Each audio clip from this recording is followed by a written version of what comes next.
Hi, I'm Gordon from Camera Labs, and this is my review of the Sigma 56mm f1.4 DC-DN Contemporary, a short telephoto lens available for Sony mirrorless and Micro Four Thirds cameras. I tested the Sony E-mount version, although most of my results also applied to the Micro Four Thirds version too. The 56mm f1.4 costs $479 or £399, and as a DC-DN model becomes the third Sigma lens designed for APS-C mirrorless cameras, following the 30mm f1.4 and the 16mm f1.4. Like those models, the optics are only corrected for sensors up to APS-C in size, so they're not suitable for full-frame models unless of course they're operating in a cropped mode. But since these lenses don't need to cover a full-frame sensor, they can be more compact and affordable while still delivering excellent quality. Mount the 56mm 1.4 on a Sony APS-C body like the A6000 series and it'll deliver equivalent coverage of 84mm. You're looking at a selection of images I shot using the A6000 and A6500 here. Mount it on a Micro Four Thirds body like an Olympus OMD or a Panasonic Lumix G and it'll deliver slightly tighter coverage equivalent to 112mm. These focal lenses are ideal for events, weddings and portraits, as well as general street photography or simply picking out details in urban or natural landscapes. The lens is compact and light but feels well built with rubber sealing on the mount providing resistance to dust and splashes. The manual focusing ring is generously deep for the size and turns very smoothly with nice damping and no scratchy motion. At the end of the barrel is a 55mm filter thread, and the lens is supplied with a bayonet hood that provides good resistance from flare. Optically, the 56mm f1.4 employs 10 elements in 6 groups, with 9 rounded diaphragm blades and a closest focusing distance of 50cm. The barrel is 60mm long, 67mm in diameter, and weighs 280 grams. There's no optical stabilization, with the lens instead relying on body-based systems to provide any compensation. In Sony's range, that means having the A6500 or newer as demonstrated here, but Micro Four Thirds owners are better served with almost all Olympus and Panasonic bodies now offering sensor shift stabilization. That said, I shot a great deal with the 56mm on an unstabilized Sony A6000 and found it perfectly usable. You just have to choose fast enough shutter speeds to avoid camera shake. In terms of alternatives, Sony offers 2 affordable 50mm lenses, albeit with slightly slower f1.8 focal ratios.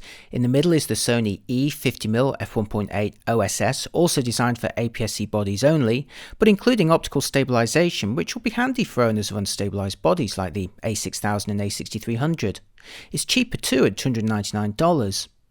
On the right is Sony's FE 50mm f1.8, which may lack stabilization but is designed for both APS-C and full-frame bodies, providing an upgrade path, and it's even cheaper still at $249. That's almost half the price of the Sigma, which is pictured here on the far left. I'll compare their optics later in the review, but it's worth noting right now that both Sonys are lighter and focus a little closer too, which is handy if you're into macro subjects. That said, both lenses also employ simpler 7-blade diaphragm systems and to me felt noticeably more basic in construction. With a slightly longer focal length and brighter focal ratio, the Sigma 56mm is also able to achieve shallower depth of field effects, I'll show you in a minute. There are classier options in Sony's ranges, but they're typically full-frame models which cost a great deal more. In the Micro Four Thirds world, the closest models in size and price are the Lumix G 42.5mm f1.7 pictured here on the left, and the Olympus 45mm f1.8 on the right. Both of these lenses are smaller, lighter and cheaper, costing $349 or $249 respectively, while the Lumix version has the benefits of optical stabilization and a much shorter minimum focusing distance of 31cm. But again, the longer focal length and brighter focal ratio means the Sigma will deliver shallower depth of field effects, and unlike these two models, it's weather sealed too. And while the Sigma is more expensive, it is a great deal cheaper than higher-end Micro Four Thirds options like the Olympus 45mm f1.2 at $999 or the Nocticron 42.5mm f1.2 at $1,199.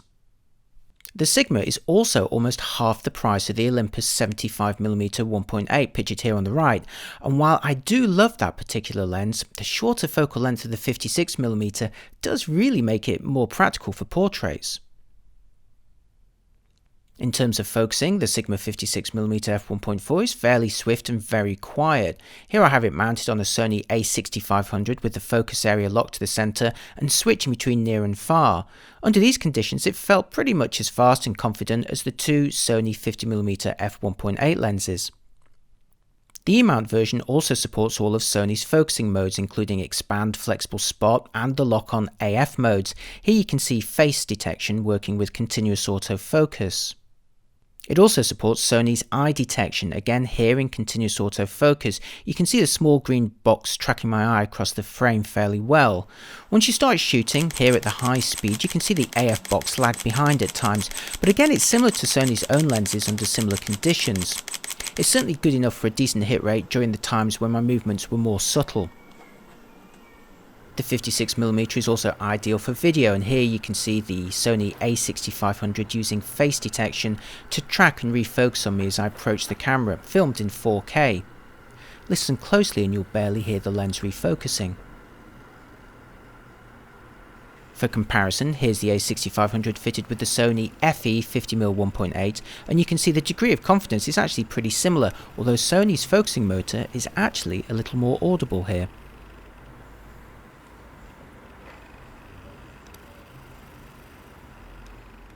To measure and compare sharpness across the frame, I shot this scene with the Sigma 56mm f1.4, followed by the Sony E50mm f1.8 OSS, and then the Sony FE 50mm 1.8, adjusting the distance for the Sony lenses to match the field of view. I then took crops from the corner and centre of each image at every aperture, indicated by the red rectangles here.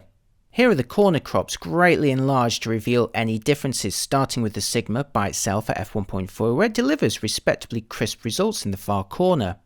Now I've closed the Sigma to f1.7, where it's joined by the Sony E50mm f1.8 OSS in the middle, and the Sony FE 50mm f1.8 on the right, both of those Sony lenses at f1.8. The Sigma is sharpened up a little here and is a little better than the E-mount Sony, but both of these models are way ahead of the full-frame Sony on the far right, even when we're only using a cropped area from it. The Sigma and Sony E-mount lenses continue to sharpen up in the corners as the aperture closes, and they reach a similar peak around f2.8 to f4, but both remain way ahead of the full-frame Sony lens, which only becomes crisp in the APS-C corner once it's close to about f8. You may have also noticed the door keypad slopes to the right on the Sony lenses, especially the full-frame FE model, revealing worse barrel distortion than the Sigma, which is quite straight in comparison. Now for the results in the middle of the frame, arguably more important than the edges for a telephoto lens, as this is where the subject will generally be located. Here all three lenses perform much more closely, although the Sigma still delivers a little extra sharpness and higher contrast too. Again, the full-frame Sony FE 50mm 1.8 falls behind the rest in this test, only really matching the others once close to f8. While sharp lenses are always desirable, the quality of the rendering can be equally important, especially for large aperture telephotos.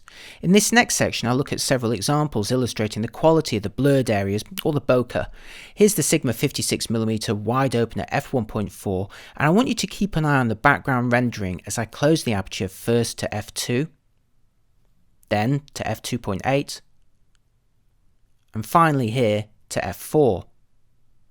For comparison, I repeated the test with the Sony E50mm 1.8 OSS and the Sony FE 50mm f1.8, and I cropped the right side of each image. Here's all three at their maximum apertures, and it's clear the Sigma is delivering greater blurring due to its brighter focal ratio and slightly longer focal length.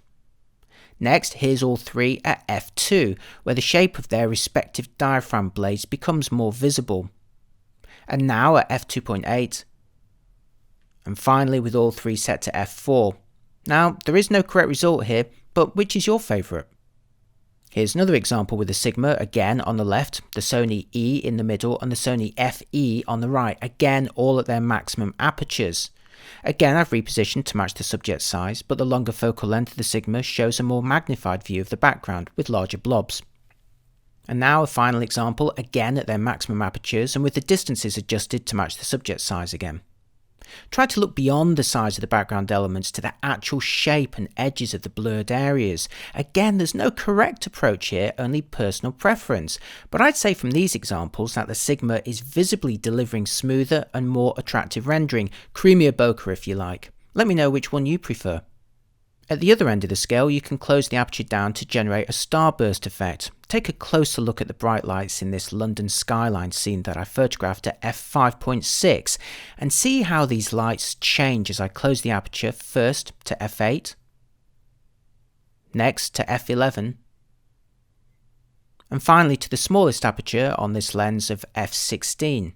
Given a sufficiently defined point source of light, the Sigma can turn it into an attractive starburst quite successfully. Okay, that's enough analysis. Now for a bunch of images I shot with a Sigma 56mm f1.4 mounted on a Sony a6000 or an a6500.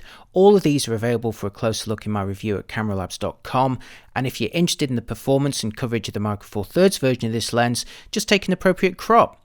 The good news is the edges of the Micro Four Thirds frame will become even sharper.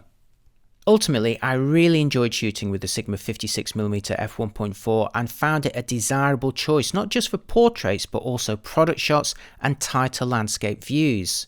Focus details are sharp and crisp across the frame, while blurred areas are rendered with a smooth butteriness which rivals much more expensive models. Indeed, not only is it a step up from the cheaper Sony and Micro Four Thirds options, as you'd expect, but it's arguably more compelling than a number of revered heavyweights. The Olympus 45mm Pro and Leica 42.5mm Nocticron may both boast brighter f1.2 focal ratios, but thanks to a slightly longer focal length, the Sigma 56mm f1.4 actually delivers similarly shallow depth of field effects with a smaller and lighter lens that's less than half the price. The focusing is fast and very quiet, and the barrel weather sealed too. In fact, the only thing I can really criticise it on is a fairly unremarkable closest focusing distance of 50cm, which, while able to fill the frame with a face, a sandwich or a coffee cup, will struggle if you try to get closer still. Owners of older Sony and Panasonic bodies may also lament their lack of optical stabilisation and could end up preferring the Sony E50mm 1.8 OSS or the Lumix G 42.5mm f1.7 instead. But the fact is, all new Olympus, Panasonic and Sony bodies feature built-in stabilisation, so it's not an issue going forward. Cleverly, Sigma has also chosen a unique focal length and aperture where it has no direct rivals in the Sony or Micro Four Thirds catalogues, especially in the latter where it falls pretty comfortably between a bunch of mid-40s and the much longer Olympus 75mm f1.8. As such, the Sigma 56mm f1.4 arguably becomes the best overall portrait and event lens for both systems, delivering aspirational performance at a satisfyingly accessible price point. It's easy to highly recommend. If you found this review useful, give it a thumbs up, and if you want to be the first to see my latest news, reviews and tutorials, please do subscribe to my channel. It really helps it grow. And if you really like this video, you can support my work by checking prices or treating me to a coffee using the links below. Cheers! If you're into photography without post-processing, check out my in-camera book, which tells the story behind 100 of my favourite travel photos, all JPEGs out of camera with no Photoshop or Lightroom. You can also find me on Instagram and Twitter at CameraLabs. Thanks for watching, and I'll see you next time. Bye bye.